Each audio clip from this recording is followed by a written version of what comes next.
entitled Our Pasts 1. Page number 1. Lesson 1.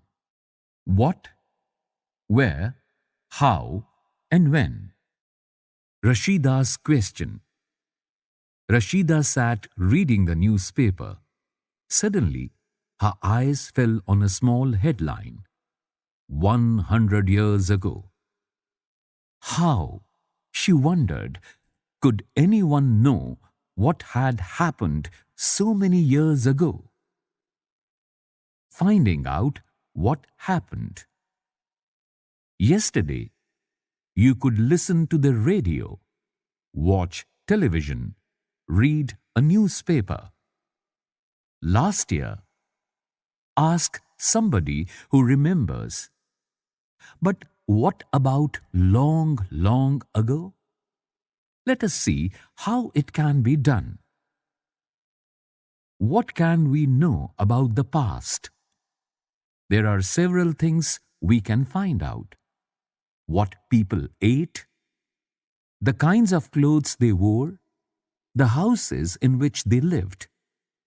We can find out about the lives of hunters, herders, farmers, rulers, merchants, priests, craftspersons, artists, musicians, and scientists.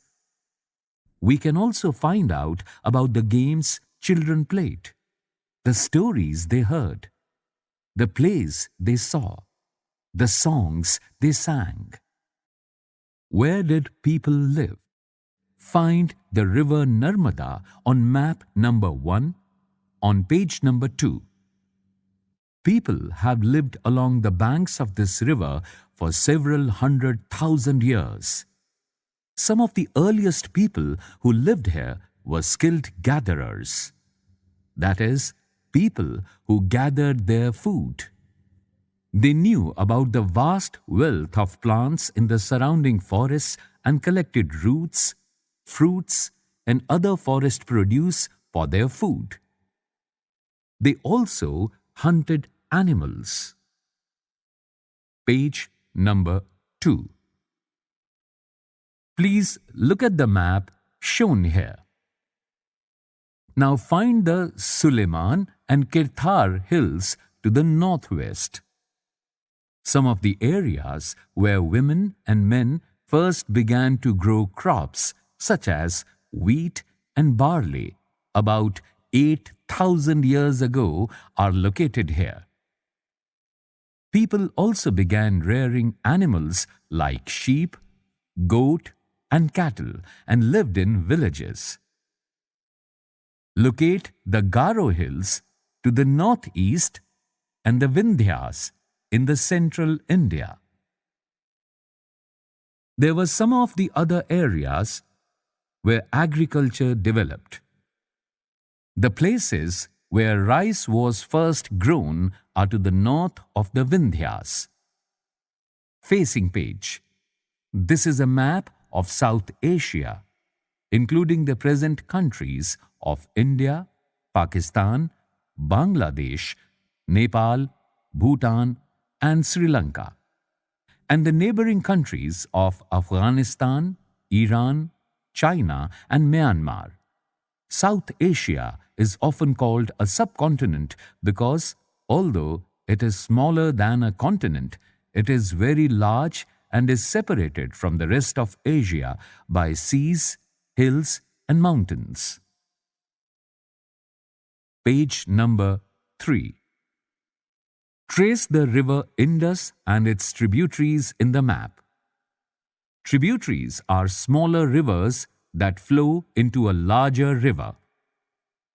About 4,700 years ago, some of the earliest cities flourished on the banks of these rivers.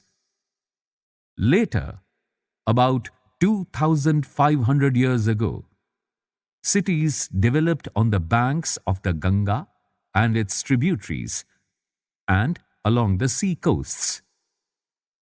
Locate the river Ganga and its tributary called the Son in the map. In ancient times, The area along these rivers to the south of the Ganga was known as Magad, now lying in the state of Bihar. Its rulers were very powerful and set up a large kingdom. Kingdoms were set up in other parts of the country as well. Throughout, people travelled from one part of the subcontinent to another. The hills and high mountains, including the Himalayas, deserts, rivers and seas, made journeys dangerous at times, but never impossible. So, men and women moved in search of livelihood, as also to escape from natural disasters like floods or droughts. Sometimes men marched in armies, conquering others' lands. Besides, merchants travelled with caravans or ships, carrying valuable goods from place to place. And religious teachers walked from village to village, town to town, stopping to offer instruction and advice on the way. Finally, some people perhaps travelled driven by a spirit of adventure, wanting to discover new and exciting places. All these led to the sharing of ideas between people. Why do people travel nowadays? Look at map 1 once more. Hills, mountains, and seas form the natural frontiers of the subcontinent. While it was difficult to cross these frontiers, those who wanted could and did scale the mountains and cross the seas. People from across the frontiers also came into the subcontinent and settled here. Page number 4. These movements of people enriched our cultural traditions. People have shared new ways of carving stone, composing music, and even cooking food over several hundreds of years. Names of the land. Two of the words we often use for our country are India and Bharat. The word India comes from the Indus, called Sindhu in Sanskrit. Find Iran and Greece in your atlas. The Iranians and the Greeks who came through the northwest about 2,500 years ago and were familiar with the Indus called it the Hindus or the Indos, and the land of the east of the river was called India.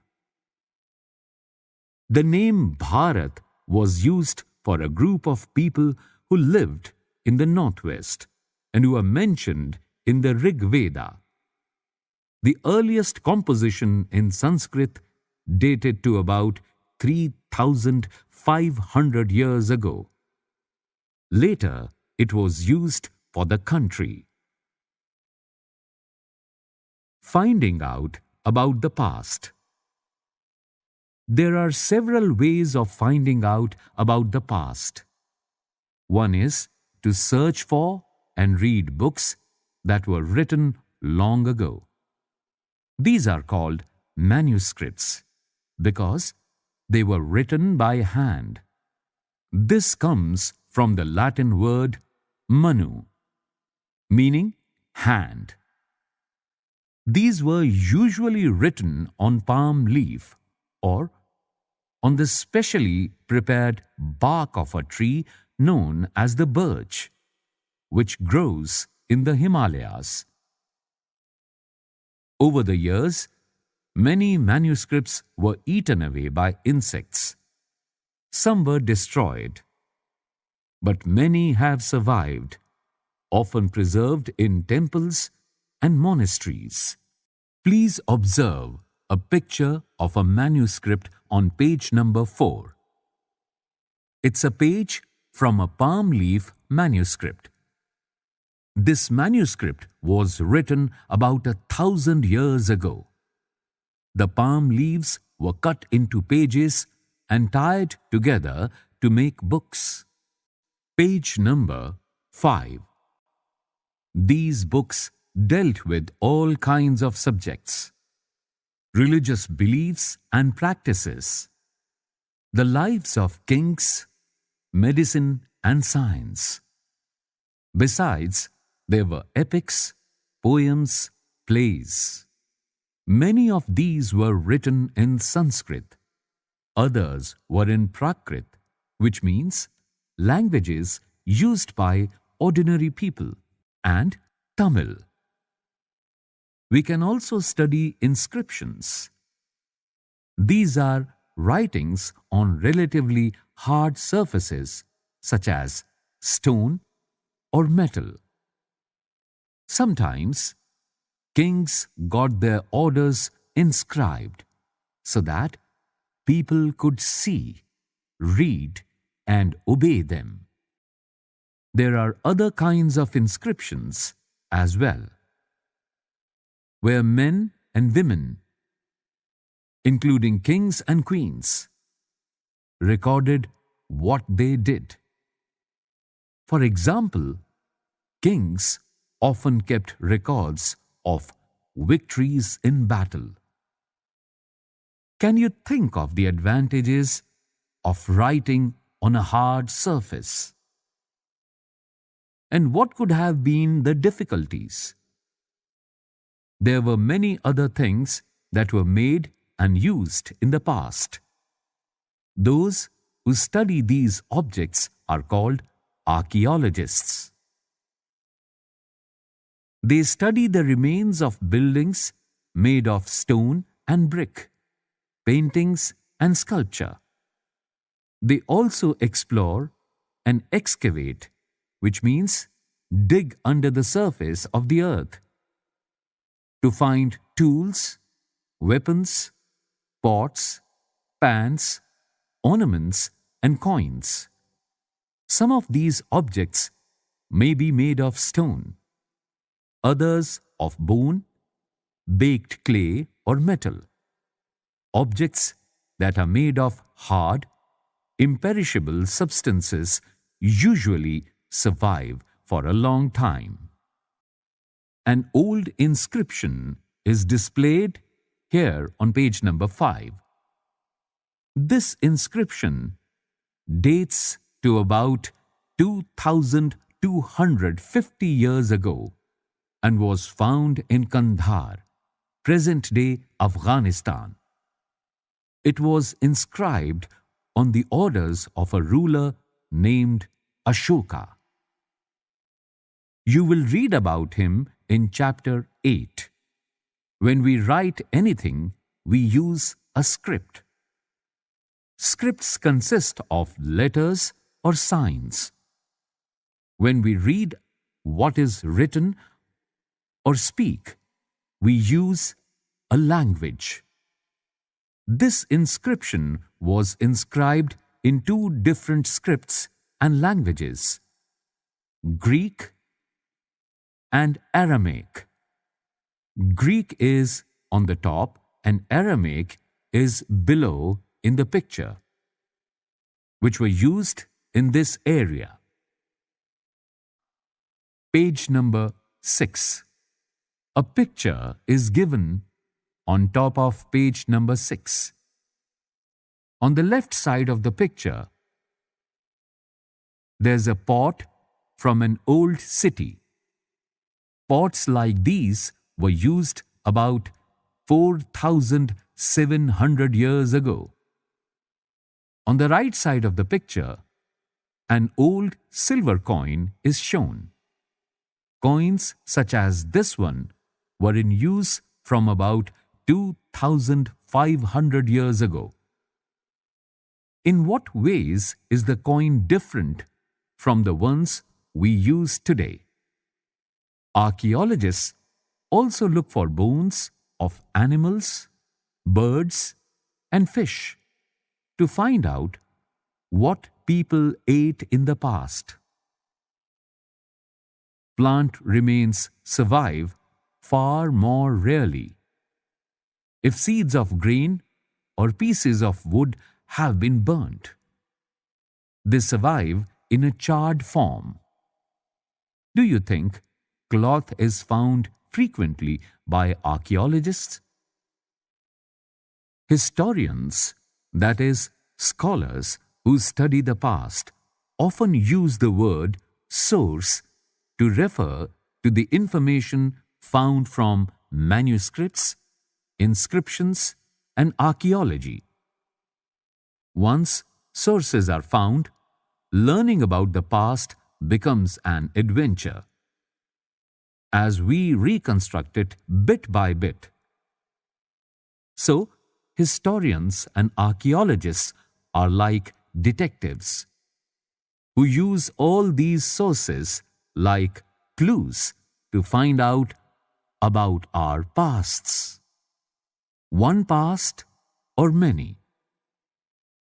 Did you notice the title of this book? Our pasts. We have used the word pasts in plural to draw attention to the fact that the past was different for different groups of people. For example, the lives of herders or farmers were different from those of kings and queens. The lives of merchants were different from those of craftspersons, and so on. Also, as is true even today, people followed different practices and customs in different parts of the country. Page number 7.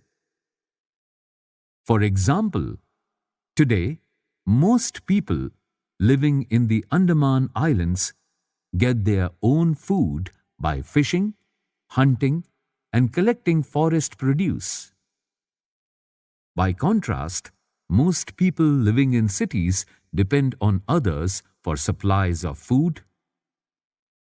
Differences such as these existed in the past as well. Besides, there's another kind of difference. We know a great deal about kings and the battles they fought because they kept records of their victories. Generally, ordinary people such as hunters, fishing folk, gatherers, farmers, or herders did not keep records of what they did. While archaeology helps us to find out about their lives, there's much that remains unknown. What do dates mean? If somebody asks you the date, you will probably mention the day, month, and year. 2000 and something. These years are counted from the date generally assigned to the birth of Jesus Christ, the founder of Christianity. So, 2000 means 2000 years after the birth of Christ. All dates before the birth of Christ are counted backwards and usually have the letters BC, which means before Christ, added on. In this book, we will refer to dates going back from the present using 2000 as our starting point. Page number 8. Letters with dates. BC, we have seen stands for before Christ. You will sometimes find AD before dates. This stands for two Latin words, Anno Domini, meaning in the year of the Lord, that is, Christ. So, 2012 can also be written as AD 2012. Sometimes CE is used instead of AD and BCE instead of BC. The letters CE stand for Common Era and BCE for Before Common Era. We use these terms because the Christian era is now used in most countries of the world. In India, we began using this form of dating from about 200 years ago. And sometimes the letters BP meaning before present are used. Find two dates mentioned on page number 3. Which set of letters would you use for them? Elsewhere, we have seen that inscriptions are inscribed on hard surfaces. Many of these were inscribed several hundreds of years ago. All inscriptions contain both scripts and languages. Languages which were used as well as scripts have changed over time.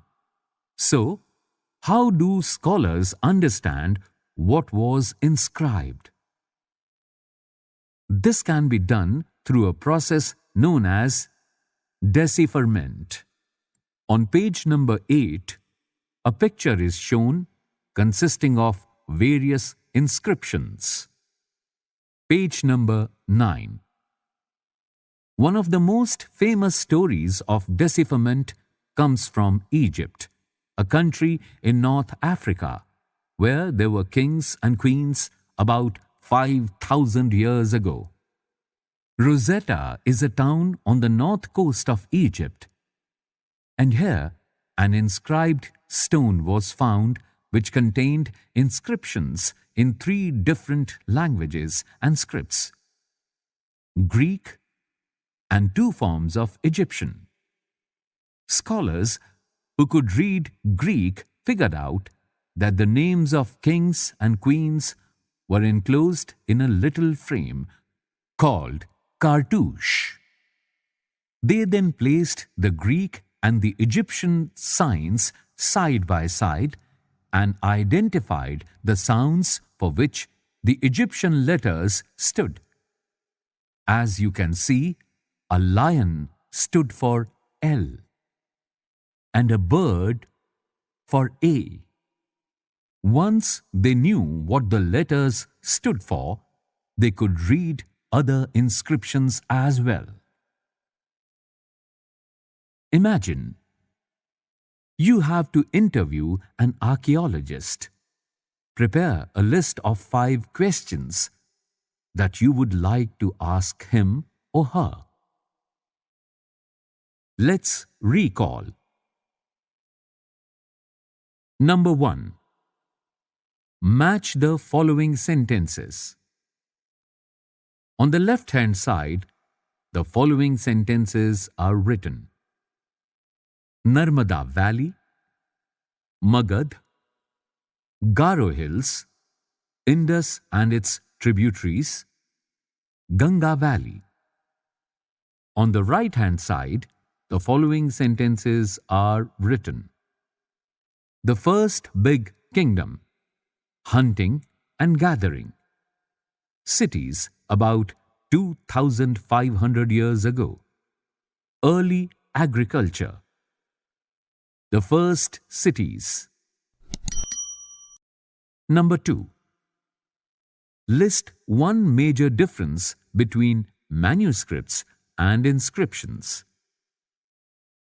The key words for this exercise are traveling, manuscript, inscription, archaeology, historian, source, decipherment. Let's discuss. Number 3. Return to Rashida's question. Can you think of some answers to it? Page number 10. Number 4. Make a list of all the objects that archaeologists may find. Which of these could be made of stone? Number 5. Why do you think ordinary men and women did not generally keep records of what they did? Number 6. Describe at least 2 ways in which you think the lives of kings would have been different from those of farmers. Let's do. 7. Find the word craftspersons on page 1. List at least 5 different crafts that you know about today. Are the craftspersons A. Men, B. Women, C. Both men and women? 8. What were the subjects on which books were written in the past? Which of these would you like to read? Some important dates. The beginning of agriculture, 8,000 years ago. The first cities on the Indus, 4,700 years ago. Cities in the Ganga Valley, a big kingdom in Magad, 2,500 years ago. The present, about 2000 AD or CE.